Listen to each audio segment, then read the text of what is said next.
Hello and welcome to what is annually one of the most popular shows we do, the Travers Day in the Money Players Podcast. PTF back with you from the DG Lounge here in Saratoga, joined by a man who's been on frequently, but he's been on for other purposes. We've been talking about meets, we've been talking about stats at large. Today we're going to put it all into context.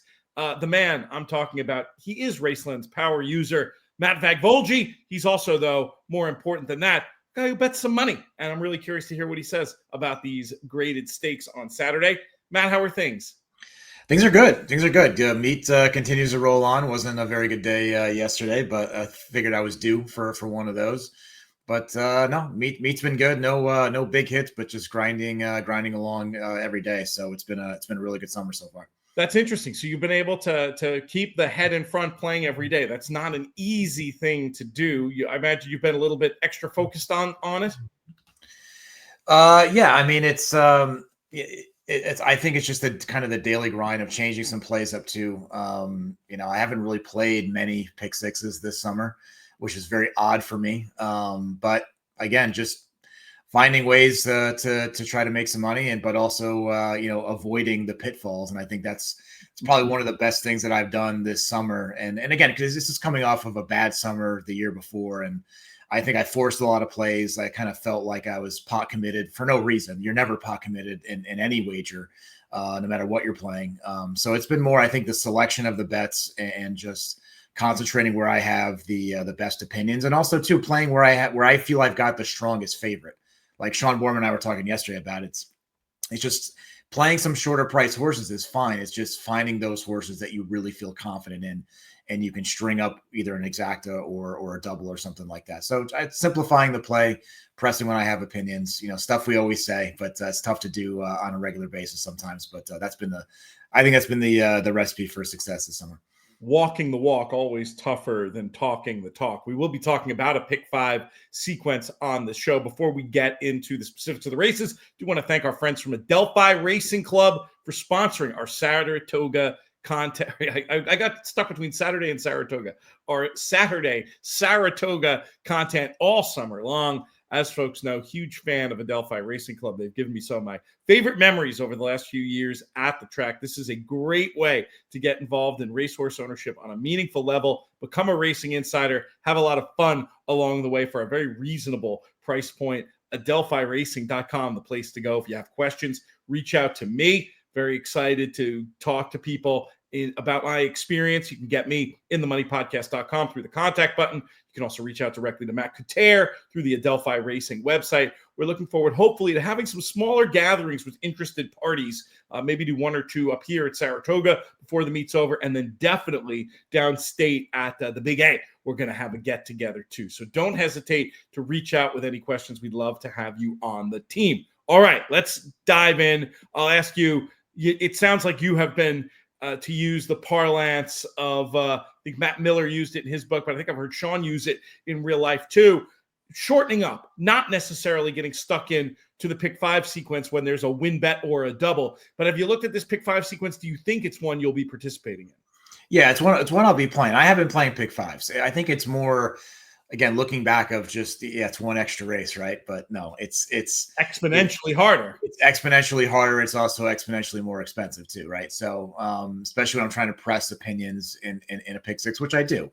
I do play to score when I play it. I'm not playing to cash, right? There's a big difference between the two.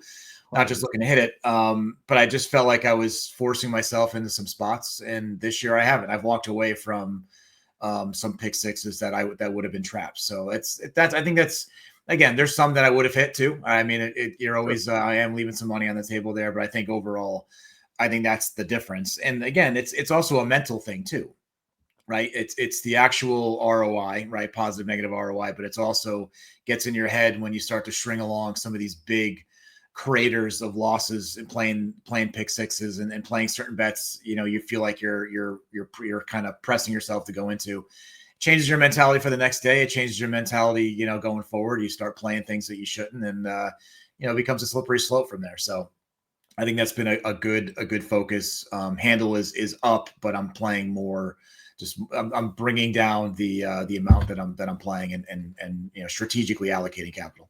I'm glad that you're interested in this pick five, though, because I do think I want to make this one of our inner circle plays for the folks that are in our highest ITM plus tier of inner circle. We've got some money. We've got plenty of money. We've only done a couple of little plays this summer, haven't had any success yet, but this is a day that historically I've had some of my best success on, and I want to try to keep that going. Going to talk to you, going to talk to JK. He'll have a separate video up, by the way, on with his thoughts on the pick five. And I do think we want to put something together for that if things align. And I just have a feeling they will. But let's get into the particulars of that by talking about these races themselves.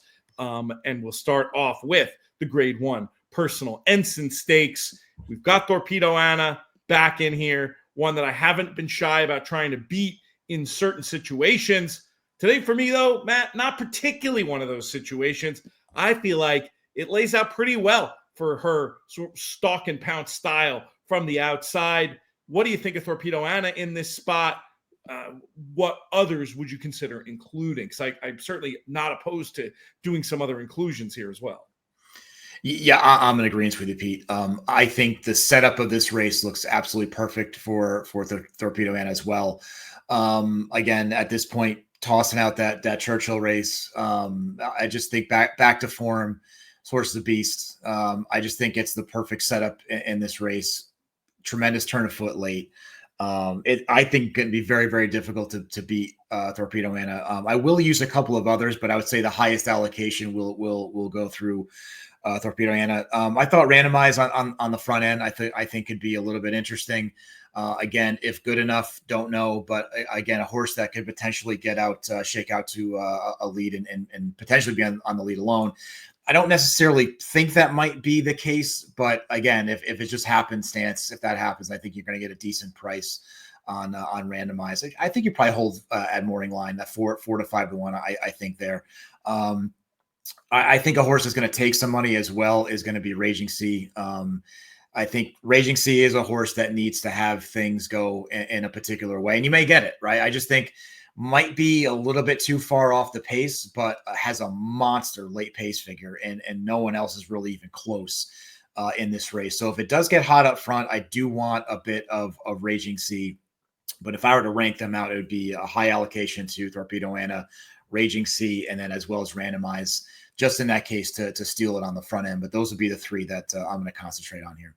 I was going to tell a little story for maybe a slight use for the 6 Leslie's Rose. I've been cynical about her for a long time, but I did think that Chuvy move was very, very good. And she's still, for as long as it feels like she's been around, you know, these 4-year-olds who've raced a lot, she's still a 4-year-old in summer.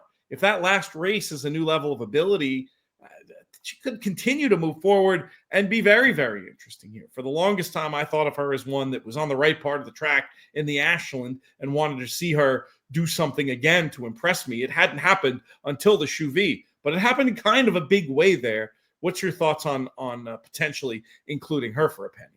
Yeah, I can see it. I just think I think Torpedo is going to be very difficult here. And I also think that Leslie's Rose is going to take a lot more money than I think I'm willing to accept. But no, I agree with everything you said. It's one of those you kind of can't play them all, but that's one I would leave off based on the fact that I think it's going to be a gravitation. Again, simple, just kind of handicapping 101, beat Raging Sea, Dazzling Moves in there too, right? So like you see some horses of direct competition and you see the win there. And again, it was a nice late move there. And I thought it was a very visually good looking race as well.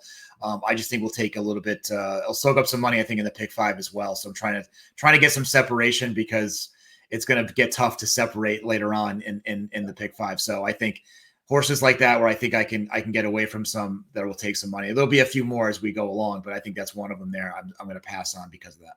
You got to break some eggs, that's for sure. And you mentioned about running most of the money through Torpedo Anna. What percentage were you thinking? Is this like a 50% allocation? I was almost thinking it could be closer to 75% of the money. Yeah, I would say in the 70% range would be Torpedo Anna, and then the next highest allocation would be Raging Sea again, just based on it falling apart. And then I would probably put in the 5% would be randomized, just to steal it on the front end. But again, I think the two likely scenarios is going to be Torpedo Anna sitting a perfect trip and taking this group fairly easily, or this thing completely melts down and you have Raging Sea coming from off the pace. Let's move on to the Grade 1 Jerkins Memorial, race that, obviously on this show, we've had some good success over the years that longtime listeners will recall. A little bit different running this time around. We don't have that horse we've been talking about for this spot since February, like we've had some years. But we are left with a competitive field of 8. How would you approach this one in this pick 5? I mean, it's one of those. It's like, am I falling in, am I falling in love with a particular horse here, like Patch Adams? I had a very, very nice score on Patch Adams last out, but again, one of those. I've mentioned this a bunch of times. I know you agree. Just where we all sit in the stretch, and you see that move off the top of the stretch. Man, Patch Adams has got a nice late turn of foot, and it was impressive to see. His last 2 runs, I think, have been amazing. Now the question is track, right? I mean, the obvious of, coming off a muddy and a sloppy track. But again, this horse is proven to run on a fast track as well. So I think Patch Adams is going to probably hug the rail, sit off the early pace, and make that big run late. Don't think we'll be far off of it, but I think we'll be off the initial speed there. I think a couple others I would consider is. I would look at the 5. Sorry, I lost my spot here. Verify. And again, the reason there, a nice lightly raced horse has done nothing wrong. I think it'd be sitting on a big race coming in from Churchill, right? I mean, we talked about that on the Race Lens shows of how good these horses have been. It's proven again to be this year. As well. So I think that's another horse that I would consider. And I know you might get a decent price there, but lightly raced horse could be looking at a bigger run here. Madigan Road 2, the 8, I think is also very interesting. I think the potential setup for this horse in the race, I think, is probably why I like this horse the most. I don't know if he'll have enough to get up in this case. I think Patch Adams is the horse to beat here, but those would be the 2 that I would use. I am against Chancellor McPatrick here, and again, feel free to go in a different direction. I've kind of had it with Chancellor McPatrick a little bit. I've liked this horse an awful lot. I've lost at short prices. I've liked him at longer prices, and just seems to not get it done. I just think too much to do in the stretch with the kind of quality that we're seeing here. So the horse I'm against is Chancellor McPatrick, and might take a little bit of money. Although I am curious to see, like, is the rest of the public in the same lens as me, and you see the price start to drift further north. But those would be the horses I would use. But again, against Chancellor in this race. One other I think I would want. I'm with you. I've been a huge Chancellor McPatrick fan since day one, and I just don't know if he's got the right attributes to win in a spot like this. I mean, I suppose you could make a best closer case if they just go absolutely nuts, and sometimes they do in this race. So I wouldn't fight anybody that wanted to include him. My inclination would be to leave him out and try to let him kind of make the market. But one you didn't mention who I'm interested in is the 2 Midland Money based on that last run. Just looks like one, I think this extra furlong is going to be no problem. Just has the right sort of attributes, I think, to be involved from the outset, and could be the old that forgets to stop kind of horse. Patch is my top pick, but I definitely wanted a little bit of Midland Money. Is that just another one who you thought the hype might exceed the ability of? I mean, 8-1 on the morning line. If that guess is right, I think that's includable. Yeah, I mean, it's a good call, Pete, because I also saw even yesterday, I don't know if the rain had the effect of it, but saw a couple of these horses run off, and horses that were setting really hot paces stay on. I'm not saying there's a bias in any way. We saw horses come from off the pace as well. But again, another lightly raced horse, second off a layoff, front end speed. I can certainly see it there. So yeah, I agree with you. Patch Adams is going to be my top play in there, but having a horse that could be potentially lone speed is interesting as well. In terms of how much you'd use Patch, this is not a horse that will be even money, I would not think, but is this one where you might still try to run almost half the money through as kind of a press, or would you try to mirror the market in terms of how much capital you'd use on a runner like this? Yeah, I'd spread a little bit here. I probably in the 40% range, probably with Patch Adams, again, being top pick, but with some other horses, I'm going to use, I don't want to use too lightly, because I do think this race can go in a few different directions. But again, by allocating, your capital in that way, it's one of those where you feel something can happen outside of the favorite. Yep. But then again, you also feel strongly that the favorite probably should win this race, right? So you're still, your capital is there, but you're still leaving enough on some of these other horses to keep a lot of that bankroll going in the pick five. And again, I think Midland Money is interesting too. I mean, it could be another add in there as well. That's probably where I would have Patch Adams in that 40 to 45% range. Makes sense. And the idea is, I mean, the worst thing about a caveman ticket in a race like this, this is a perfect example of where a caveman ticket can really hurt you if you have our opinion that you like Patch Adams, but you want to use 2 to 3 backups. Well, you lose even if you win if you have the same amount on Patch Adams as you do on those other runners. And that's the thing. That's like the learning process of why caveman tickets don't really work. Right? They work when the hope strategy comes in, right? But to me, is if you're playing a hope strategy, why not just toss them out and just play the horses around them? Because like you said, you're carrying forward dead capital, right? I mean, the insurance, I look at it as insurance premium that you're paying to include that horse. What's your payoff, right? You buy insurance for leverage, you're not getting any leverage out of it, right? So, I mean, to me, it's not worth the spend. But if you are allocating your capital properly and you're weighting your opinions properly, that's where it makes sense to include some of these, right? So it's this kind of the difference of how to play some of these bets, that caveman style versus the weighting approach of your opinion can make a huge difference of what you're alive to and multiples if the favorite comes in, but also still having a decent amount going through some of your other horses if they win as well. So yeah, I mean, it's a learning process from the beginning, but yeah, that's why to me the caveman ticket doesn't work.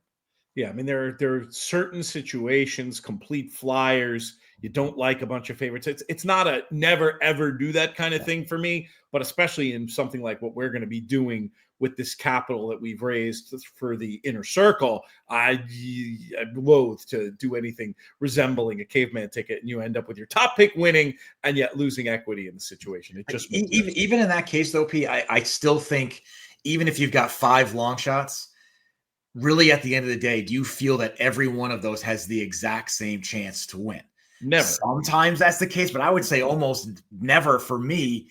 There's going to be others that may be 5%, some might be 2%, right? Depends on how you're building it. But my brain and what I've, especially in the last 5 years, has just been, you should never, to me, I don't box anything anymore. I don't play the all button anymore. You shouldn't do that, because your expectation of one horse being the same as the other doesn't really happen, and you should be able to weight those out and construct your tickets appropriately for that. So that even in that case, I still think there should be some minor tweaks in weighting to I think you're right.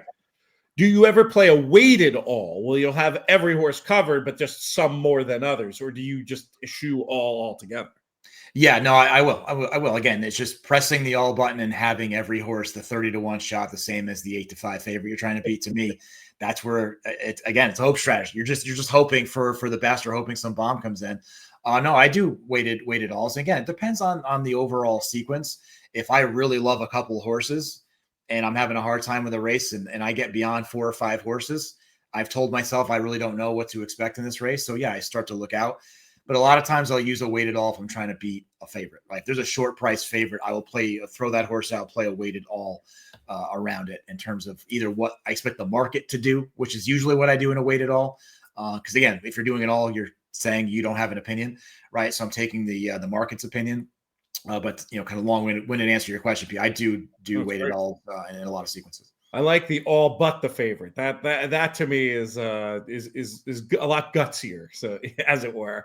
Yeah. Let's move on though to talk about the Grade 1 Ballerina, which goes as race number 11 here on this Travers Stakes card. The hinge of this all Grade 1 pick 5. What numbers are going to be on your tickets here?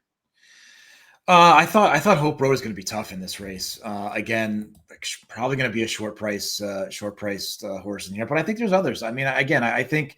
How much money Scylla gets, I'm not really sure. That's one horse I kind of went back and forth on a little bit, but I thought Hope Road to me was at the top. An interesting horse I'm going to use a little bit here is Mystic Lake. I get it. Kind of a tough horse to figure out, but again, another forward horse that might shake loose here.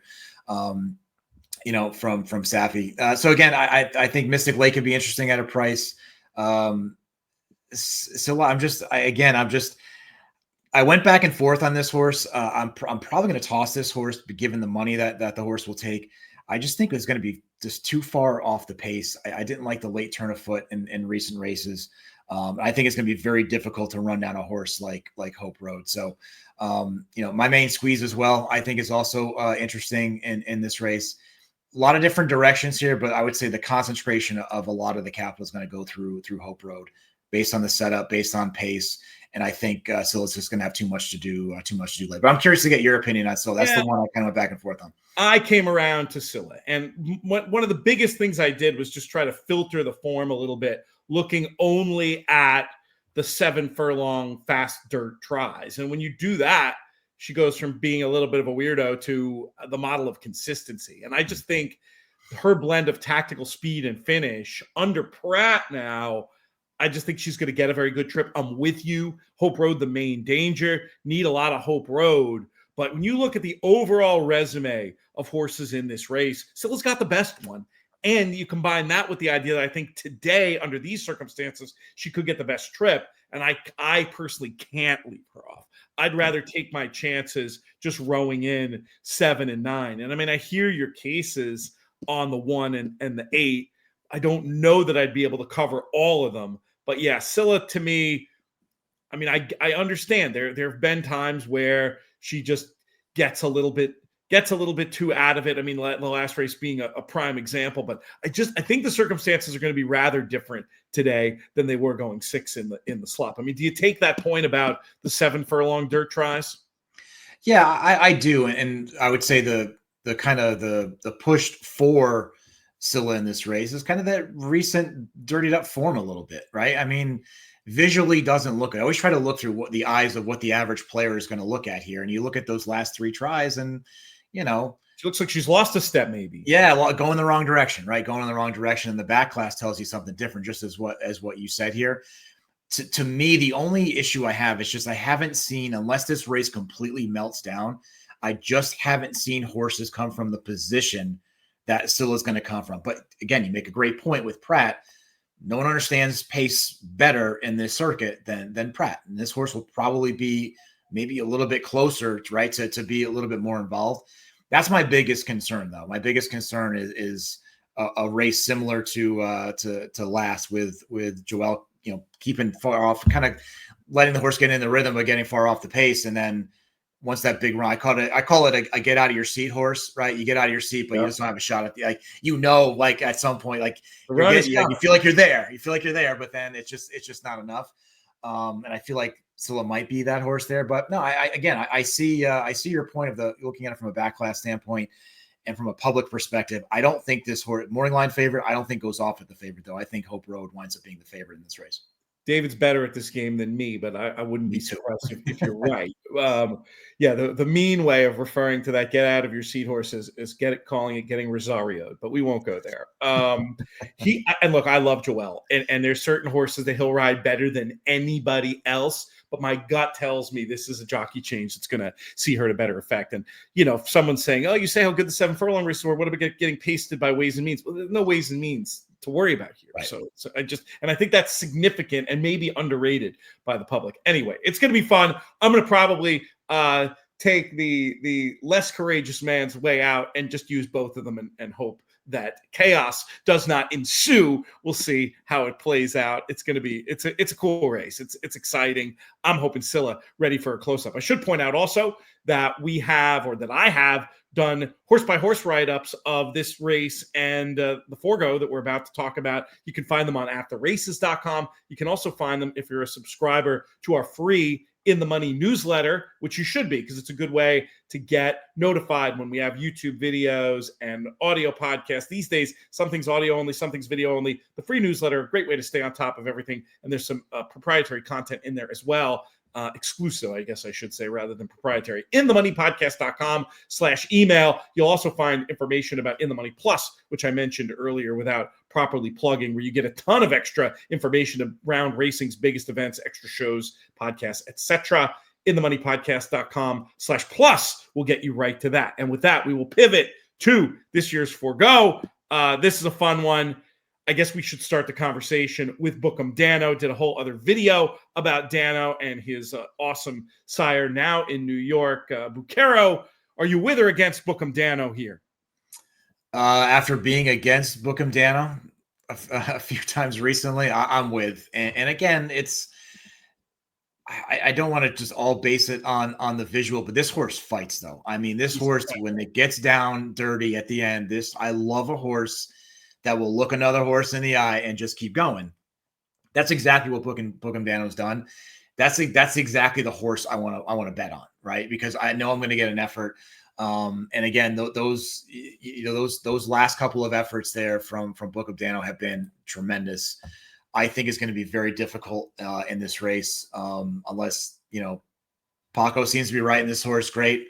Sometimes Paco does Paco Lopez things, but I just think we'll sit again. Probably we'll sit on the rail and just let the early pace go and pick him up late. Another horse with a great late turn of foot. But for me, I am with Bookham Dano.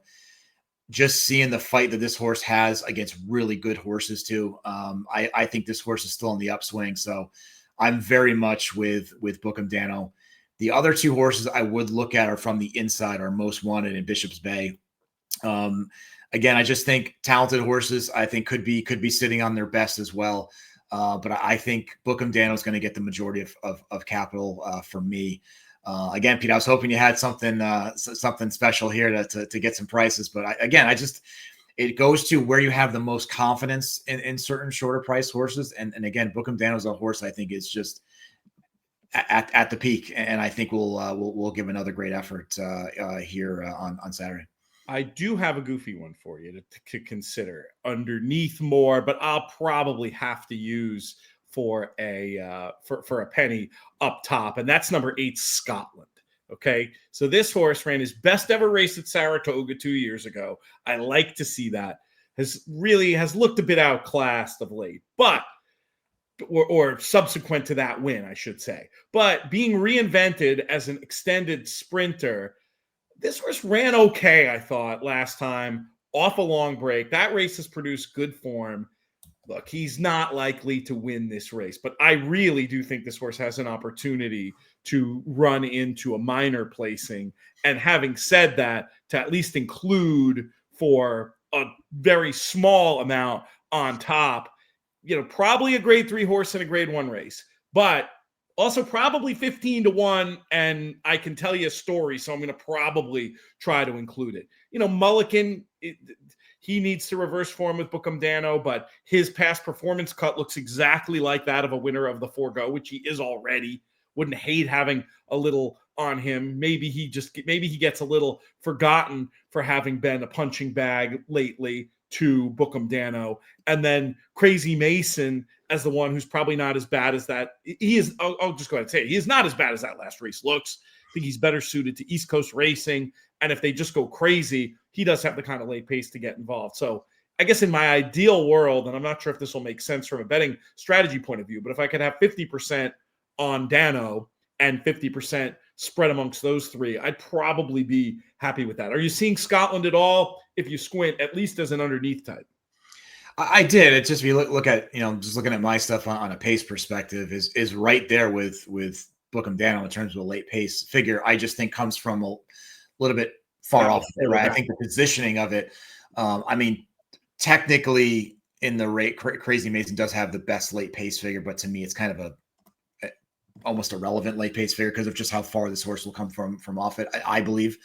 But no, again, I just think position wise, and I think where I expect Bookham Dano to be, going to be really difficult. I would say from an underneath perspective for sure, but in terms of like a pick 5 sequence that we're talking here, I think Bookham Dano for me is probably going to be more in the 60% range.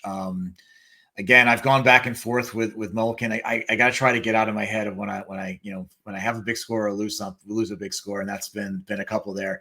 So I referenced when I was against Bookham Dano. You can guess who I was with. So again, the horse done nothing wrong. I mean, the horse ran again, just ran great races, just ran into a better horse. But I feel like I see a little bit of a deflation late though. Kind of an even paced late in the stretch where Bookham Dano just finds another gear.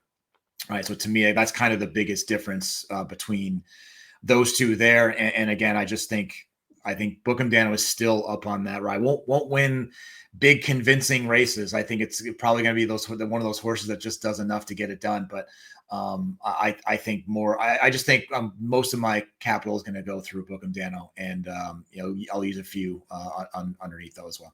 Lots of agreement with us in terms of the on top picks. Of course, the devil's in the details in terms of how we manage these tickets. But let's talk about the last race of the ticket, the anchor leg, the race that gives the day its name. This Grade 1 Travers return to the races of Sovereignty.